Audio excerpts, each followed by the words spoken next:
I may take the liberty of beginning by saying something about myself and my role in talking to you about philosophical matters, because I want it to be understood perfectly clearly that I'm not a guru. In other words, I talk about what we call these things, and that comprises a multitude of interests concerning Oriental philosophy, psychotherapy, religion, mysticism, etc. Because I'm interested in them, and because I enjoy talking about them. And every sensible person makes their living by doing what they enjoy, and that explains me. Now, in saying that I am not a guru, that also means I'm not trying to help you or improve you. I accept you as you are. I am not out here to save the world. Of course, when a bubbling spring flows out from the mountains, it's simply doing its thing.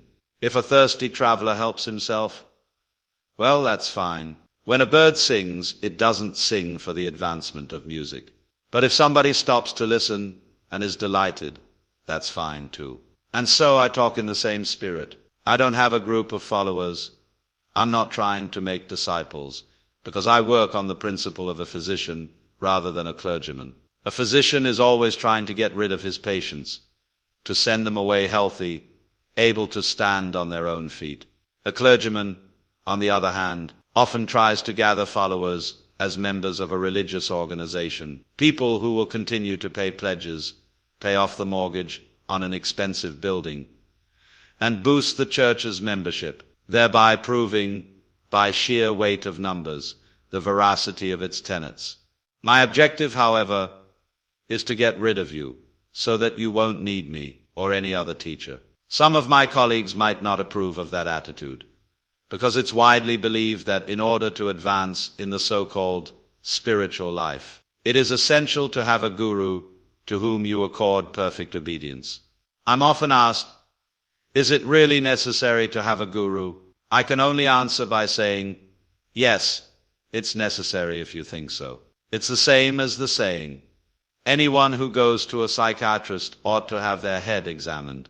There's more truth in that saying than meets the ear. If you're sincerely concerned with yourself and are so confused that you feel you need a psychiatrist to talk through your state, then of course you need one. Likewise, if you feel the strong need for someone to tell you what to do, how to meditate or attain liberation, nirvana, moksha, or whatever it may be, then yes, you must have a guru. As William Blake wisely said, the fool who persists in his folly will become wise. However, let's consider this. What is the source of a guru's authority? He might tell you that he speaks from experience, that he has accessed profound states of consciousness, bliss, understanding, or compassion, and you have his word for it. You may even have the word of others who agree with him, but each of them, and you in turn, are agreeing with him based on your own judgment.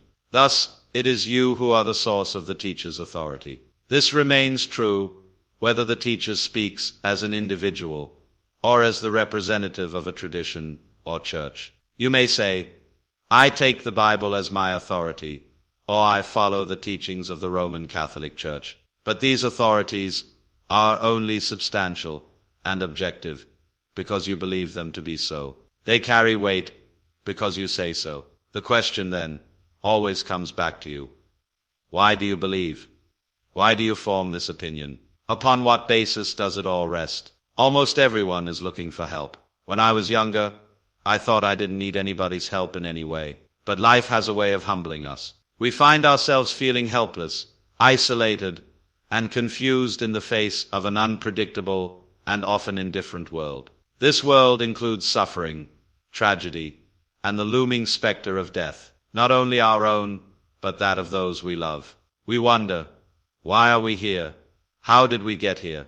And most importantly, what can we do about this great problem of life and death? People seek solutions in many ways. Some try to escape by accumulating wealth or power, hoping to beat the game on a material level. Others turn to technology to eliminate suffering, hunger, or sickness. Yet, as we succeed in these endeavors, satisfaction eludes us. If you've ever believed that a raise in income would solve your problems. You know how fleeting that relief can be. Soon, new worries take its place. If it's not money, it's health. If it's not health, it's security. No matter our external circumstances, the problem remains within in our minds. So, could you control your mind to stop worrying?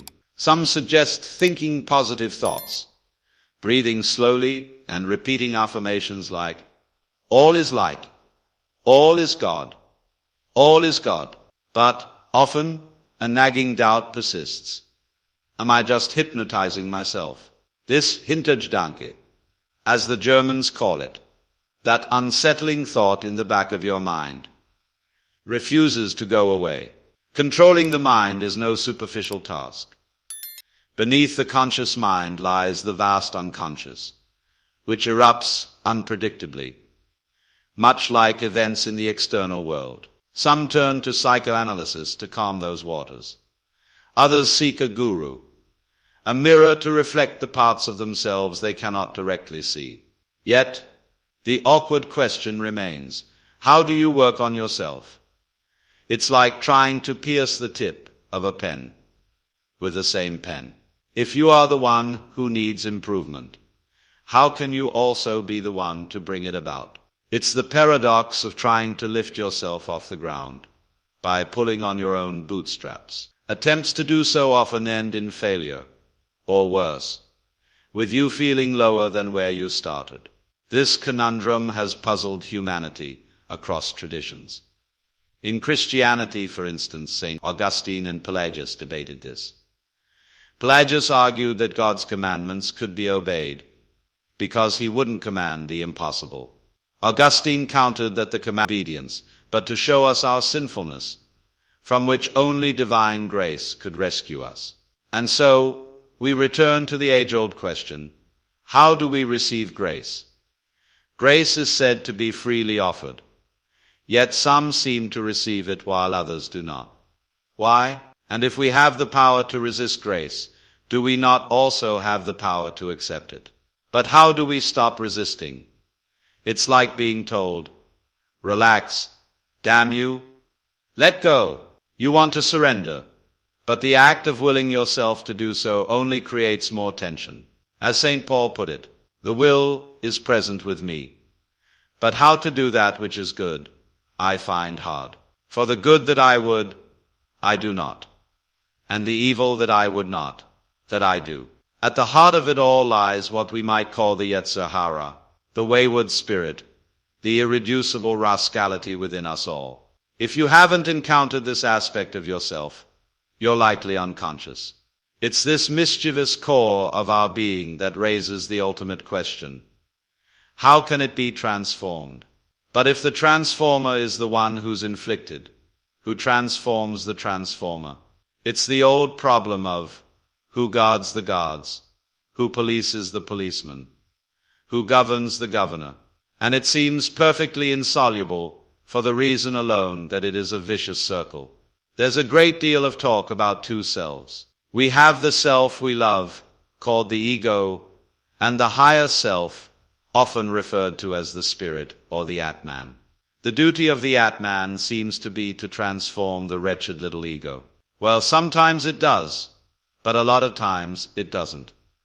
So we ask, why doesn't so-and-so's Atman succeed in getting through? Is their ego too strong? If so, who will weaken it?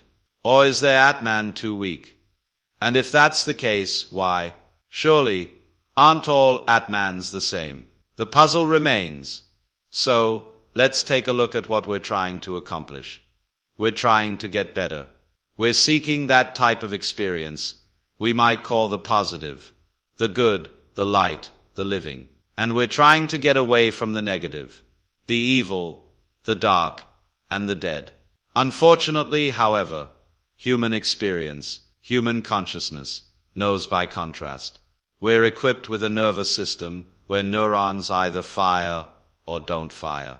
All that we are aware of is made up of an extremely complicated arrangement of yes and no.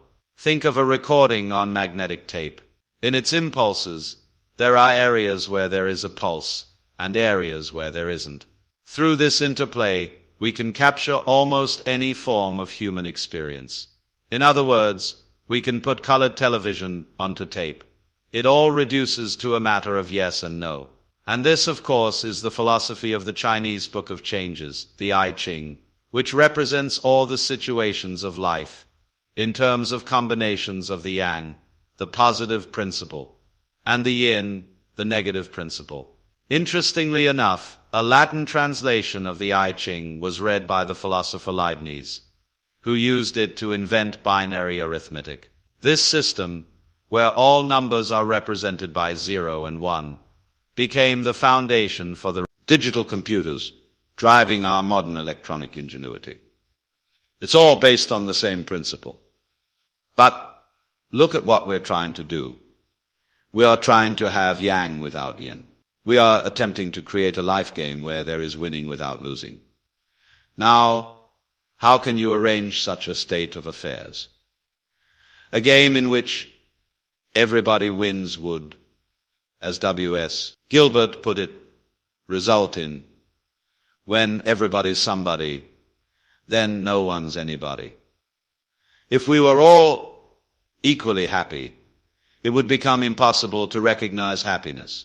A certain flatness would descend over everything. If we were to lift up all valleys and lower all mountains, we'd create the sort of devastation we see in the Hollywood Hills, where bulldozers flatten the land to the detriment of the environment. It's a ghastly fulfillment of the biblical prophecy. Every valley shall be exalted, and every mountain and hill made low, the rough places made plain. And I'm sorry to say it was Isaiah who made that remark. But let's remember, this same Isaiah also said something Christians don't often quote, "I am the Lord, and there is none else. I form the light and create darkness. I make peace and create evil. I, the Lord, do all these things." In spite of this, everyone is busy trying to be good, forgetting that we wouldn't recognize saints without sinners, or saviors without fools. There's no way out of that dilemma. This is why Buddhism represents existence as a wheel, the Bhavacakra, the wheel of becoming, of birth and death. At the top of the wheel are the devas, what we might call angels. At the bottom are the Naraka, the tormented souls in purgatory. And we go round and round, now this way, now that way. It's a squirrel cage, running endlessly to get to the top, only to realize we must run faster and faster just to stay where we are. And that's why, as we succeed, whether in worldly or spiritual progress, a haunting feeling remains. We're still in the same place. So we wonder, is there a way out? Perhaps there's something inherently ambitious, proud, or even wrong in aspiring to be enlightened or compassionate. Maybe there's spiritual pride in thinking that I, by my efforts, could make myself into a Buddha or a saint. Therefore, perhaps the solution is to eliminate all desire, not only the desire for worldly success, but also the desire for spiritual success. After all, the Buddha suggested that desire is the root of suffering, and advised his arhats to eliminate clinging to cease suffering. But remember, the so-called teachings of the Buddha aren't doctrines in the way Jews, Christians, or Muslims have doctrines. They're proposals, opening steps in a dialogue. If you try to eliminate desire entirely, you'll quickly discover you're desiring not to desire. And so, you come to the realization that no matter what you do about your transformation, it doesn't work. You might experience temporary success, but the same gnawing problem returns. That's why people interested in spiritual things move from one sect to another, one teacher to the next, hoping to find the answer. Of course, many teachers claim there's nothing you can do. They recommend practicing non-doing, what the Taoists call wu-wei, or non-striving. But you'll soon find that even non-striving requires effort. It's like trying not to think of a green elephant. You immediately think of it. This leads to the dismal conclusion that you can neither achieve liberation by striving nor by not striving. You learn you cannot concentrate on purpose. It's like trying to be unself-conscious or genuine on purpose, or to love on purpose. When you say, I ought to love, it places you in a double bind. We might say, he trained himself to be deliberately unself-conscious, or she has disciplined spontaneity. But what we seek is genuineness, a spontaneity where the scaffolding doesn't show. We believe such people exist, like children, who are naturally interesting, until they realize it. And once they do, they become brats.